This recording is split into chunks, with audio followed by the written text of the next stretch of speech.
Hi there. The October stats are out, and the market is not in a very good place right now. Affordability and just general market uncertainty continues to sideline a lot of those would-be buyers. And looking back over the past 10 years, sales are much lower, and both new listings and active listings are much higher than the average October. And it's not enough to look strictly at the average sale price. It's very different, and it's really hard to get a read on. If we look year over year, the average sale price is up 4%. If we look at the lows of 2023, which was January, the average price is up 14%. And if we look at it, the high of 2023, which was May, the average price is down 6% in October. Over the past 2 months, the average price has trended up marginally, but again, there's not enough data, and it's sort of skewed to really figure out, does average price really indicate much? And I think that the most important thing to note right now is there is very big differences between different neighborhoods and different products. So, during really hot markets like we experienced in late 2021 and early 2022, everything seemed to move up at the same time. It didn't really matter which neighborhood we're talking about or which product type it was, everything trended up. And that's not the case right now. For example, condos continue to take a beating. Year over year, condos are down 2%, whereas detached prices are up 8% and semi-detached prices are up 6%.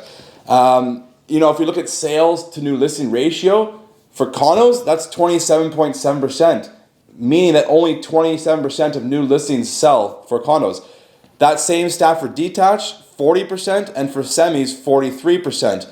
And lastly, if you want to look at months of inventory, for condos, it was 5.5 in October, whereas for detached, it was 3.2, and for semis, it was 2.3.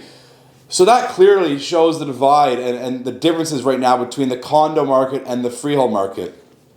But even within the freehold market, there is big differences. As I just mentioned, the months of inventory for detached was 3.2, for semis was 2.3. The sales new listing ratio for detached was 40 and for semis was 43. So, it continues that those the lower price semis, those 2 and 3 bedroom semis and row houses are the ones that continue to perform the best in this not so good market.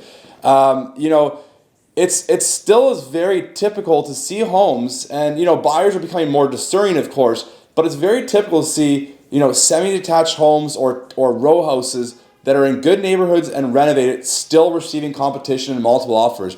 I've seen a handful of examples just in the past week of homes in the West End that have had 5 to 11 offers. And those are all those semis, again, 3-bedroom semis that ultimately sell somewhere between $1 million and kind of 1.3. That's the sweet spot right now. And then so the question becomes, where do we go from here? And, on a positive note, interest rates have actually come down a little bit over the past few weeks. The Canadian government's 5-year bond rate is a good indicator of what's to happen with the 5-year fixed rate for mortgages. And the bond rate's down about 50 basis points over last month, and that has reflected into the 5-year interest rates as well. So, whereas only 2 or 3 weeks ago, it was almost impossible to see a 5-year fixed rate below 6%, over the last 10 days, I've seen a lot of the big banks offering 5-year fixed rates just below 6%, between that 5.75 and 6%. But overall, I believe that the market is going to be quite unremarkable for the next at least 6 months. There's still, a lot of the big banks, RBC, for example, is still predicting a 70% chance of recession in the next 3 or 4 months. Of course, if that happens, it won't be good for the market, and it will stay flat and potentially go down over that period. Now, that being said, I think once buyers have confidence that interest rates aren't going to go up anymore, some will return to the market, and once buyers have confidence that interest rates are actually consistently coming down, a whole lot more will come to the market. And even if that happens, I really don't think we're going to see rapid price growth again. I just think competition will pick up, sales will pick up, and there'll be some sort of modest price growth.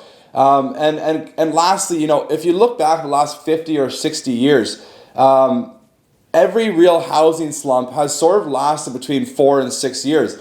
And so, I believe that we're in a housing slump right now. And we're about 1.5, getting close to 2 years into that slump. So, if history repeats itself, there probably is another 2 or 3 years left of not a great market. And again, speaking specifically for Toronto, I'm not speaking about Ontario or Canada. I believe that Toronto, and especially the freehold homes in Toronto, the condo market may have more of a downside to come here, but I believe the freehold market, it does not have much more downside. Of course, it could slip down 1 or 2 more percent and kind of do this for a while, but I believe that it's sort of hit somewhere near the bottom here, and things will flatten out, and with some modest price growth over the long-term future here.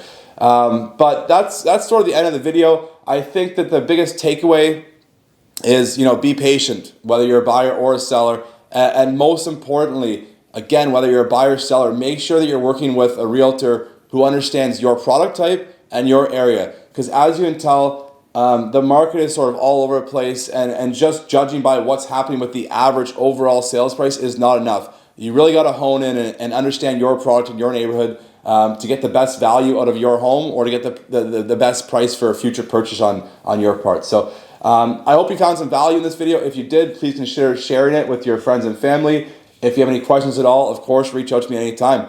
Thanks very much for watching. Have a great day. Bye.